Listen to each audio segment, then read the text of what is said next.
इस लेक्चर के अंदर हमने एक ऐसा प्रोग्राम बनाना है कि जब भी कोई कंप्यूटर में काम होता है वो कोई मसले पर होता है, इस वजह से उसे प्रॉब्लम स्टेटमेंट कहते हैं। राइट अ प्रोग्राम एक ऐसा प्रोग्राम बनाएं विच रीड्स, जो कि पढ़े इंटीजर्स को फ्रॉम द यूज़र, यानी कि यूज़र से वो इंटीजर्स ले एंड स्टोर और इसे महफूज करते या स्टोर करते दीज वंस, इनको इन एंड अरे के अंदर।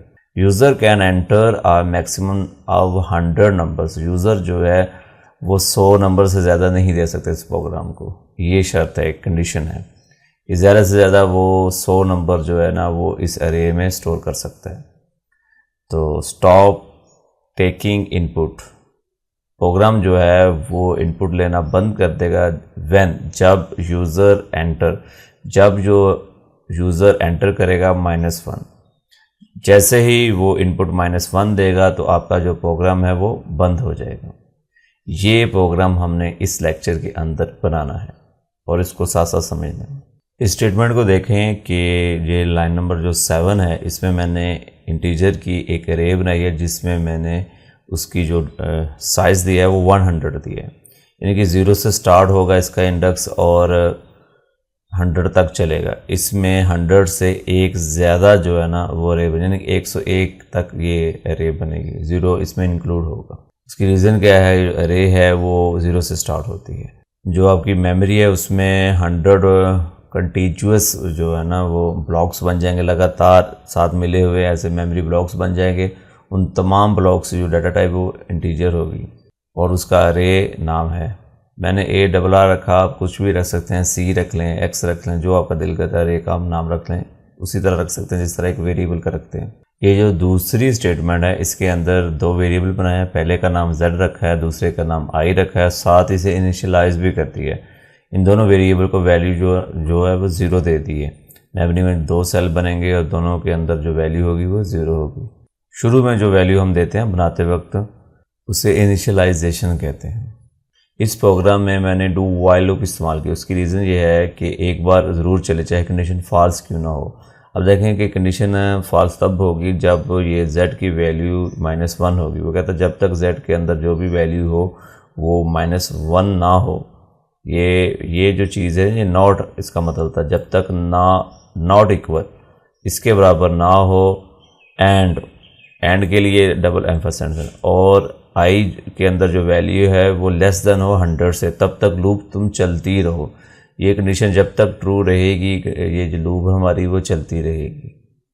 ठीक है, ये वाला जो i है ना उसकी वैल्यू, इसके अंदर जो वैल्यू है ना वो लेस देन रहेगी 100 से। ये हमने इसके अंदर कंडीशन लिखी, वो क्यों दी हुई है, क्योंकि हमारी जो लूप है उसमें मैक्सिमम 101 यानी कि 101 जो एंट्री है वो स्टोर हो सकती है। तो हमने सिंपल इसमें ये रखा हुआ है कि जब तक i की वैल्यू 100 से लेस देन है, और ये एंड का मतलब और जो यूज़र जब तक वैल्यू नहीं दबाता -1, यानी इससे ये मुराद है जब तक z के अंदर जो वैल्यू है वो -1 जो है वो नहीं है तब तक तुम चलते रहो। जैसे यूज़र -1 देगा तो ये भी कंडीशन इतनी, ये 2 कंडीशन बेसिक तौर पर ये 2 कंडीशन है, कंपाउंड कंडीशन है। इसमें एंड जो लगा हुआ है ये भी ट्रू हो और ये भी ट्रू हो तो तब तक तो लूप चलती रहेगी।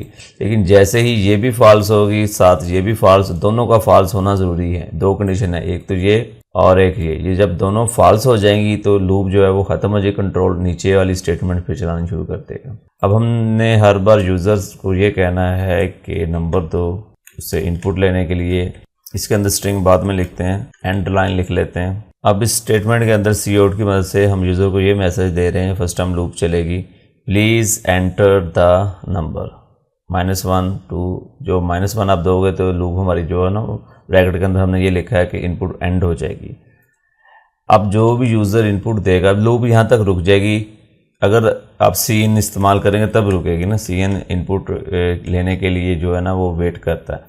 तो जो यूज़र इनपुट देगा वो हमने वैल्यू डालनी है इसमें z वेरिएबल में। उसके बाद इसके अंदर हम एक इफ़ इस्तेमाल करते हैं, इफ़ कंडीशन देते हैं कि जब तक z जो है वो इक्वल ना हो, इक्वल नॉट का ये है -1 के, तब तक आप ये काम करते रहो। क्या काम करते रहो कि जो हमारी एरे है उसमें आप देखो कि वैल्यू जो फर्स्ट टाइम चलेगी तो आई की वैल्यू क्या है 0, तो उसमें जो हमने इनपुट डालनी है वो z वेरिएबल में यूज़र की है, तो इसलिए इसको हम z वेरिएबल दे देते हैं। लेकिन अगर इसके अंदर इनपुट होगी, इस z के अंदर -1 होगी, तो फिर ये क्या होगा, ये वाला कोड चलेगा ही नहीं। ये तब तक चलेगा जब तक इसके अंदर कोई नंबर हो -1 ना हो।